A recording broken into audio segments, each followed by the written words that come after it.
आज आम्ही तुम्हाला देशासाठी लढणारं गाव दाखवणार आहोत। औरंगाबाद जिल्ह्यातील या गावातला प्रत्येक माणूस, घरातला प्रत्येक माणूस हा सैन्यात भरती झालाय।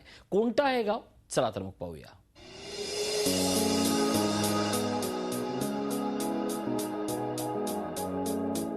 गाव तिथे 24 तास या विशेष उपक्रमांतर्गत आज आपण औरंगाबाद जिल्ह्यात आहोत। पाहूयात नक्की कुठल्या गावाला आपल्याला जायचंय।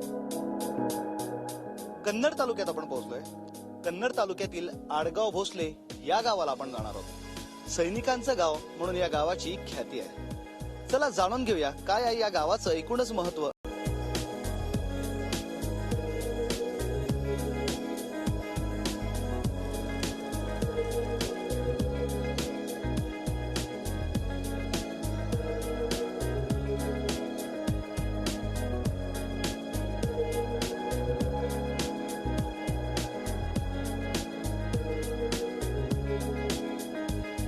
खासदार चंद्रकांत खैरे यांनी दत्तक घेतलेल्या आडगाव भोसले या गावात आपण आलोय। चला जाणून घेऊयात काय आहे या गावचं महत्व।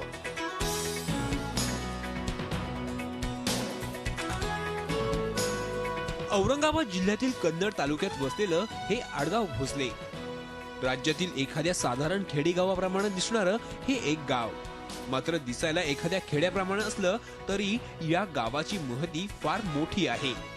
गावाचं नाव तसं आडगाव भोसले, मात्र परिसरातील नव्हे संपूर्ण मराठवाड्यातील लोक याला सैन्याचं गाव म्हणतात। कारणही तसंच आहे। या गावातील प्रत्येक घरातील एक जण तरी लष्करात भरती झालाय। काही घरातील 2-2, 3-3 भावंड सुद्धा लष्करात भरती झालीत। 1935 पासून या गावातील लोकांनी लष्करात भरती होण्यास सुरुवात केली। 1935च्या सुमारास गावातील प्रथम पुरुष फकीरराव भोसले यांनी लष्करात नोकरी स्वीकारली आणि त्यानंतर काय चमत्कार झाला याची कुणालाच माहिती नाही। मात्र गावातील तरुणांमध्ये लष्कर भरतीसाठी चढाओढ सुरू झाली। एकामागे एक तरुण लष्करात भरती व्हायला लागले। सध्याच्या स्थितीत गावात 300 कुटुंब राहतात। यातून 250 लोक आता भारतीय सैन्यात नोकरीला आहेत। म्हणजे गावात जरी खडा फेकला तरी तो एखाद्या सैनिकाच्या घरावर पडेल हे नक्की। सध्या परिस्थितीत गावातील 250 मुलं जरी सैन्यात नोकरीला असले तरी सैन्यातून निवृत्त झालेलेही तितकेच लोक या गावात आहेत। गावाच्या पारावर बसलेले हे सर्व लोक एकेकाळी सैन्यात होते। त्यांनी कित्येक लढायाही लढल्यात। भारत चीन युद्ध, भारत पाक युद्ध इतकंच नाही तर कारगिल युद्धातही या गावातील लोक आघाडीवर देशासाठी लढत होते। देशप्रेमाचा लळा लागलेलं हे गाव देशप्रेमानं ओतपोत भरलंय। प्रत्येकाच्याच तोंडावर देश आणि सैन्य हीच भाषा। गावातील तरुणच नाही तर वृद्ध आणि महिलांच्या तोंडावरही सैन्याचंच नाव। सैन्यानं या गावाला कायमच मोहिनी घातलीये। देवालाच माहीत, पण सैन्यात जाणं म्हणजे जणू काही या गावातील लोकांची परंपराच झालीये। सैन्यात गेलं नाही तर जणू काही आयुष्याला अर्थच नाही अशी लोकांची भावना निर्माण झालीये। त्यामुळेच 250 कुटुंबांच्या या गावाचा देशाच्या संरक्षणासाठी वाटा निश्चितच मोठा म्हणावा लागेल। यातील निवृत्त झालेले जवान शरीरानं जरी थकले असले तरी मनानं अजूनही ते सैन्यातच असल्याचं भासतं। आपल्या गावाचा हा दैदिप्यमान इतिहास सांगताना त्यांचा ऊर भरून येतो। इंग्रजांचा काळ असताना स्वातंत्र्यपूर्व काळामध्ये फौजमध्ये सर्वप्रथम पाऊल ठेवण्याचा मान त्यांना दिला जातो। त्यानंतर त्यांच्या पाठोपाठ आजवर जी परंपरा अगदी 150 पर्यंत आमची गेलेली आहे याचं श्रेय खऱ्या अर्थानं भोसले साहेबांना दिलं जातं।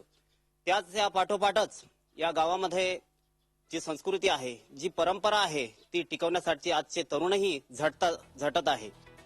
या गावातील लोकांना सैन्यात काम करण्याची भीतीही वाटत नाही।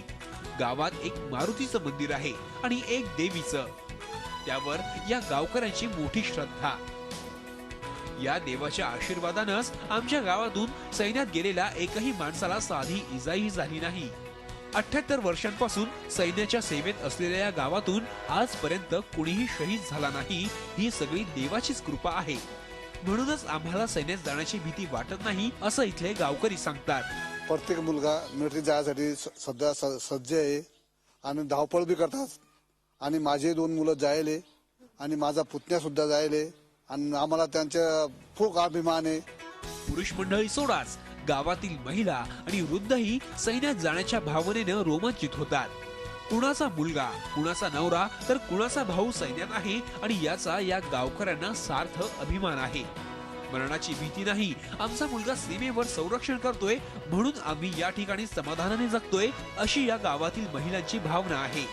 या गावाकडे पाहिल्यावर खरंच एखादं गाव देशभक्तीसाठी काय करू शकतं याचा अनुभव येतो. आता या गावाचा विकास करायचा विडा औरंगाबादचे खासदार चंद्रकांत खैरे यांनी उचललाय. विकासासाठी त्यांच्या पुढील आव्हानही मोठी आहेत. कसं ते हे शिवधनुष्य पेलतात हेच पाहणं महत्वाचं ठरेल. विशाल करोळे, झी मीडिया, औरंगाबाद. सैनिकांच्या या गावाला अनेक समस्यांनी ग्रासलंय. देशासाठी प्राणाची पर्वा न करता सीमेवर उभ्या ठाकलेल्या जवानांच्या या गावाला विविध समस्यांनी ग्रासलंय. पाहुयात कोणत्या आहेत या समस्या.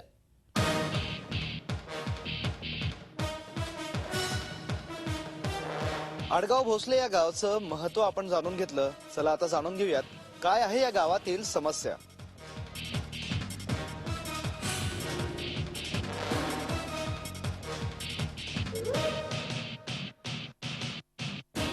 गावाकडे पाहिल्यावर खरंच एखादं गाव देशप्रेमासाठी काय करू शकतं ह्याचा अनुभव येतो.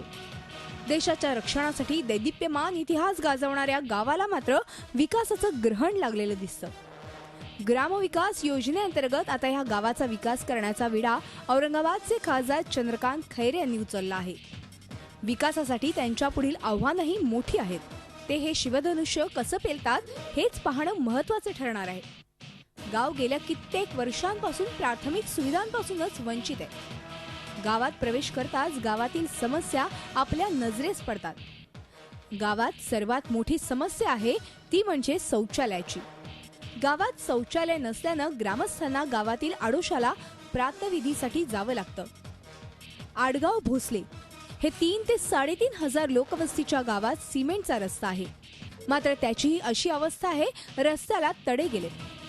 गावात दुसरी सर्वात मोठी समस्या म्हणजे सांडपाण्याच्या व्यवस्थापनाची.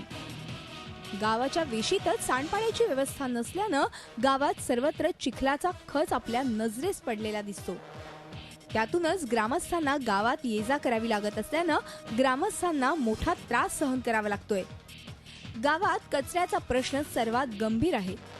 कचऱ्याचे ढीग आणि वाढलेले गवत हे प्रत्येक गल्लोगल्लीत असल्यानं गावातील स्वच्छतेचा प्रश्न किती गंभीर आहे याची प्रचिती आपल्याला येते.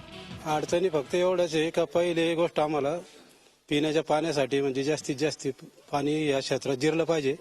आणि दुसरं एक संडासची व्यवस्था चारही बाजून असं रस्ताच नाही का तो स्वच्छ आहे म्हणून तिथे जावं वाटतं म्हणून. तर ते रस्त्याचं काम संडासचं काम जर अगोदर पूर्ण झालं तर प्रत्येक ड्रेनेजमध्ये संडास जोडला जाईल. ते जास्त लवकरात लवकर ते ड्रेनेजचं काम पूर्ण व्हावं. गावाचा गावगाडा चालतो तो शेत व्यवसायावर. 1 एकरापासून ते 10 एकर शेती इथल्या शेतकऱ्यांकडे आहे.